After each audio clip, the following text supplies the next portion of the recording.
Akira, Part 2 of the Mega Man Legends PS1 trilogy. Now this is a spin-off. Well, more of a spin-off of a spin-off. My point is, I feel like I was kind of cheating by including this one. Ah well. The Misadventures of Tron Bonne.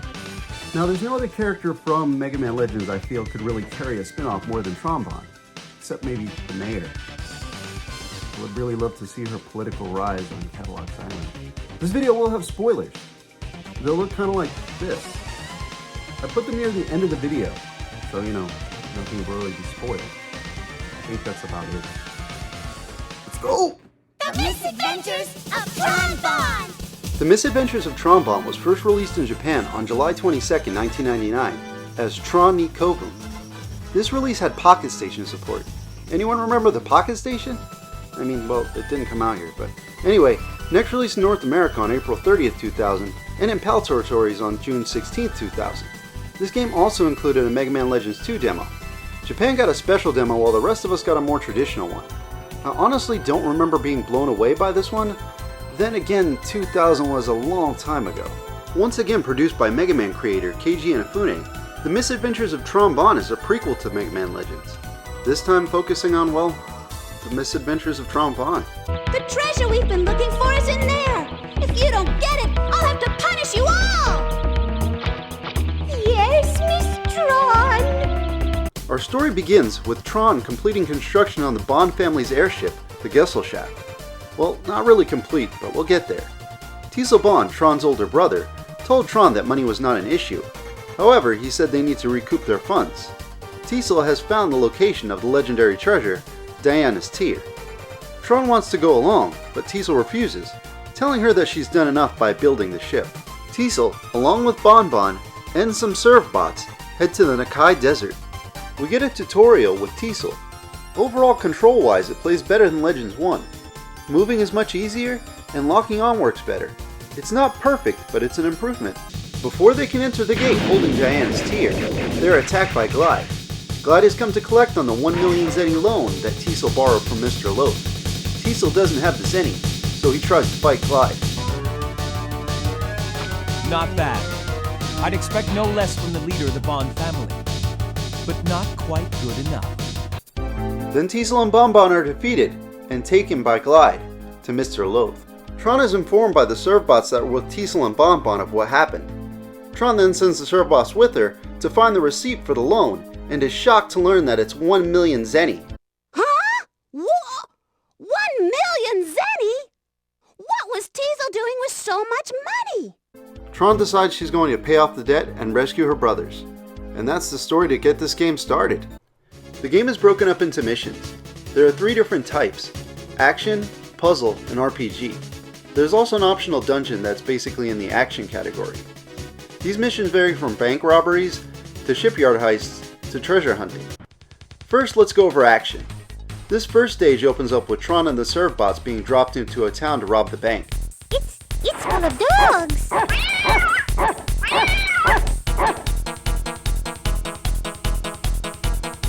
Wait a minute! This isn't the bank! Oops, sorry. The bank's in the next town over. Why is it always this way with you? Whenever I ask you to do something... You have 3 minutes before they come to pick you up to return you to the Gesellschaft. This is a great intro stage.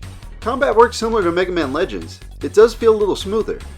Tron's mech is very easy to control compared to Valnut's first outing. The Gustav, which is the name of Tron's mech, can fire from a buster that can be changed out for a machine gun and a rocket launcher. It can also jump and pick up large objects like cars and trees. It also has a special rocket to direct Servbots. The first house you send them into really shows what these little guys are up to when Tron isn't watching.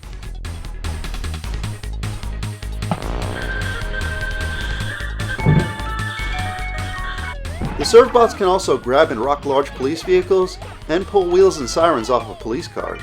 It's important later to really take advantage of the Servbots' combat abilities. I'll go more in depth on this a little later. This first group of robbery missions are a real highlight of the game.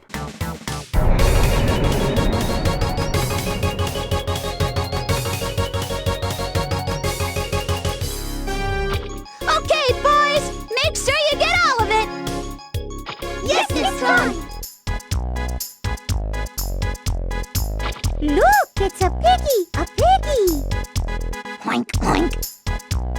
The next set of action stages are farm robberies. These really just feel like filler. While you do get some dialogue between Tron and the Servbots, there aren't any new characters in this section. It's not really interesting catching and stealing farm animals.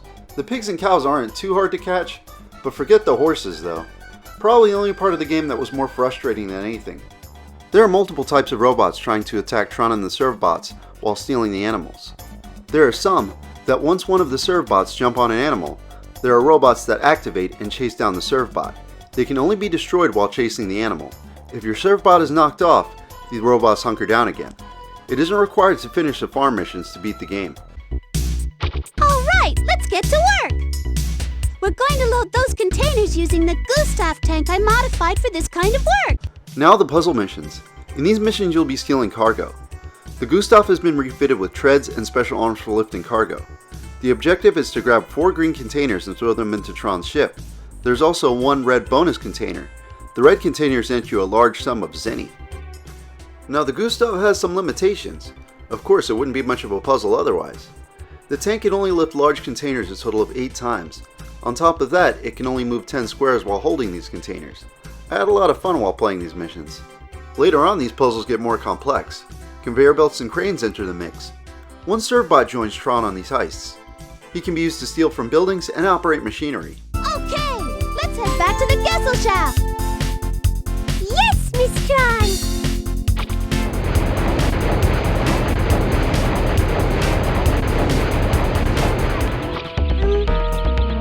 Hello there, Mr. Digger.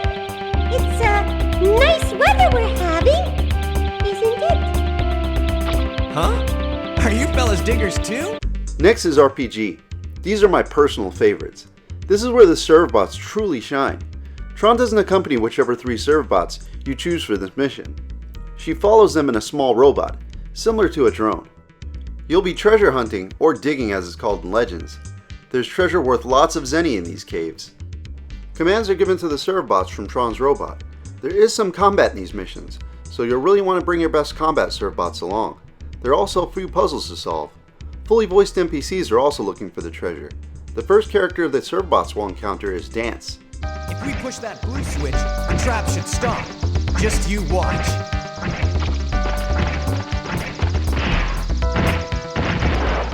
The Servbots have pretty funny interactions with the interesting characters running around the caves. Los Crew also has their own version of Servbots known as Birdbots. They'll attempt to bully Tron's bots. Miss Tron, we should get out of here! Oh no! You're not going anywhere! Give up now! Ah! The Servbots always find themselves regularly proving that they need supervision. For example, the Servbots had to make their way through a punishing trap to get a chest key. They offer the key to the first person they see. Key? So that's what they was hiding. No, not really. We'll give you this if you want it. What? What do you think you're doing? You can't give that away! These RPG missions are truly the best part of the game, and I just really wish there were more of them. We did it, Miss Tron! Look! It's a giant refractor! Wow! This stone must be worth at least 500,000 Zenny! There's a 4th mission where you continue Tiesel's hunt for Diana's tear. This is also in the action category and completely optional. You do get some great items, and it's great to have an optional dungeon full of enemies and bosses, giving this mission more of a Mega Man Legends feel. The rocket launcher is a must if you want to finish the mission and beat the Guardian. You'll need to blow up the walls. Well, actually you can come and go, so you could bring a different weapon back with you. The rocket launcher is a little annoying that you can only fire it on the ground while standing still, but you can fire while jumping and side-strafing. Gesellschaft is the base of operations in the game.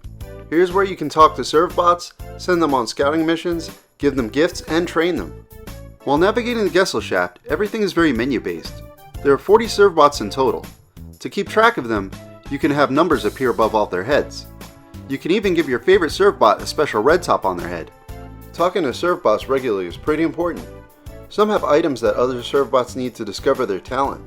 Luckily, you don't have to figure this all out on your own. There's a Servbot in the cafeteria that has a keen eye for his siblings' talents. Once you get him the correct item, he can give you info on what Servbots need what training. As far as gifts, any items you receive can be taken to the appraiser. This little guy will tell you which items to sell, but he can also tell you which items are for certain Servbots. Gifts can not only help you discover the Servbot's talents, they can also be used in the R&D room, giving the Servbot engineers materials they will need to upgrade the Gustav. Also, health bottles are researched through items. Sending Servbots on scouting missions between your own will net you some items, including some that the Servbots need. Training the Servbots is done in the gym. There's a minigame that you throw bombs at targets with random citizens and main antagonists. There are a couple of power-ups in this too. The objective is hit the goal within the time limit. After completing a level, the goal goes up and the time limit stays the same. The Servbots get less clumsy as they level up in training. They trip and fall a lot at first.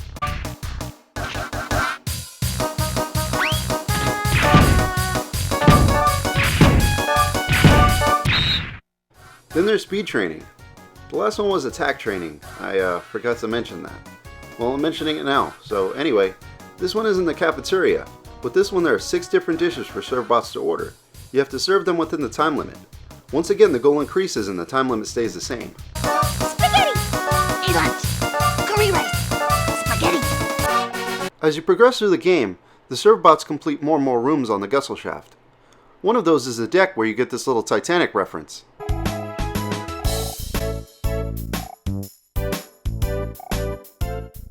If Servbots are misbehaving, they're taken to the torture room. You have to take part in a minigame. Once completed, the Servbots get their attitude adjusted. The power and strength of Cena!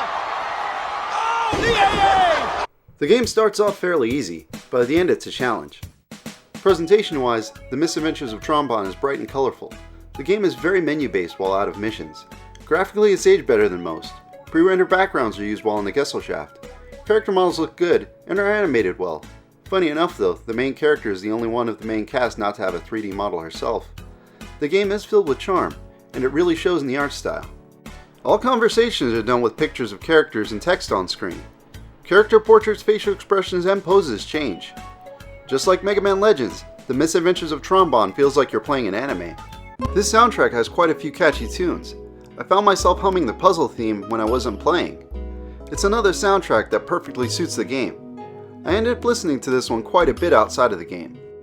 Voice acting is good. Tron is at her best when she's frustrated with the Servbots. Speaking of the Servbots, they are just as much as a star in this game as Tron is.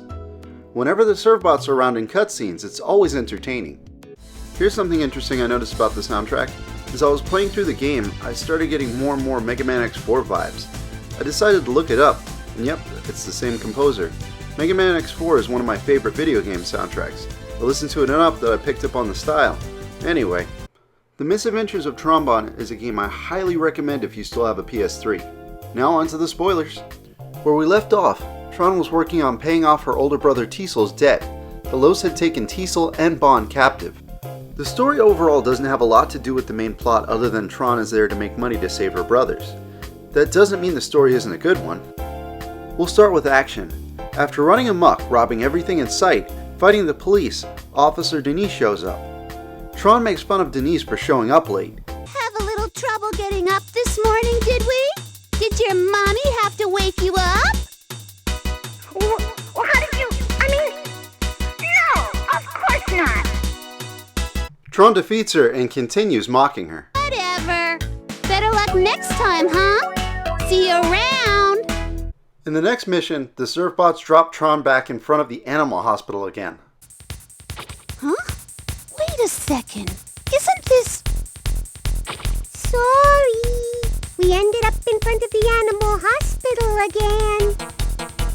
Don't you ever learn from your mistakes? How could you do this again? Tron makes her way to the next town to rob the bank. Officer Denise shows up, and Tron teases her for being on time. I gotta say, Denise is some kind of super judo master being able to throw Tron's mech around like that. In the next mission, the police set up an ambush. After fighting her way back to the bank, Officer Denise shows up yet again. This time, she has a mech of her own. It looks oddly familiar.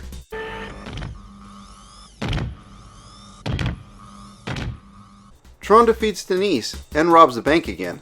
This time Tron feels sorry for Denise because she knows she'll be in trouble. Tron then heads off, but not before saying sorry to Denise.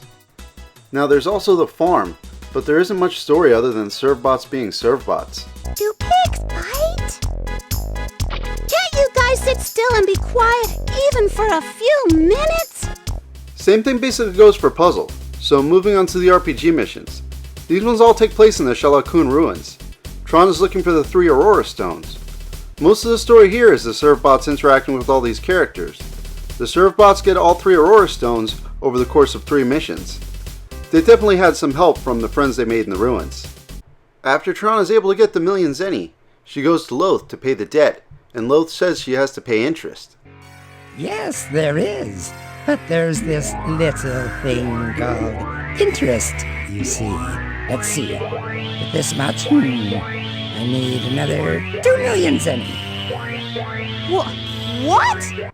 Tron goes back with the amount asked for. I personally went back with 1 million more than asked for. Then he asks for interest on the interest. Oh, wait, you serious? Let me laugh even harder. I actually had that. Anyway, Tron is in prison with her brothers. The Servbots plan a prison break. The favorite Servbot leads the charge. After the Servbots bust the bonds out, Tron decides to take everything Loth has on the way out. They discover the Colossus that Loth had his captured diggers uncover. Then Glide attacks. Tron blows his flying mech away along with the Birdbots. Loth then activates the Colossus. The bonds quickly rush back to the Gesellschaft. Loth opens fire on the Bond's airship, causing massive damage. Tron is injured and Teasel is thrown overboard. Once again, it's the favorite Servbot to the rescue. They land the Gustav near the head of the Colossus. Against all odds, the Servbots are able to defeat Loth and destroy the Colossus. The Servbots also collect the refractor that powered the Colossus. Tron flies down to get Teasel. She finds Loth and Glide in the middle of the ocean.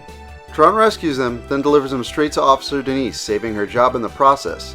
Shortly after that, the credits roll. What's this?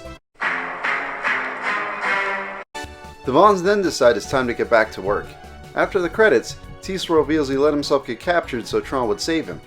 Yeah, sure. Our favorite Servbot goes to Tron to let him know if he finished his trash detail. You know what? Here it is. The room was really heavy for some reason. Of course, you left alone the treasure box that the gold refractor was in, right? Huh? I threw out everything in the storage room. What do you think you're doing? Everything we worked for, everything we got is gone! Poof! Up in a puff of smoke! Just you wait. I've got something really special waiting for you in the torture room! Eek! Playing through the misadventures of Tron Bonne again was an absolute joy. The game has better controls than the first Mega Man Legends. This game is just such a fun adventure. If you have a PS3, pick it up. Well, the game, not your PS3. Do you have any memories of the misadventures of Tron Bonne? If you do, leave them in the comments below. Thank you very much for taking time out of your day to watch my video. I really do appreciate it. Please like if you like it. Please subscribe.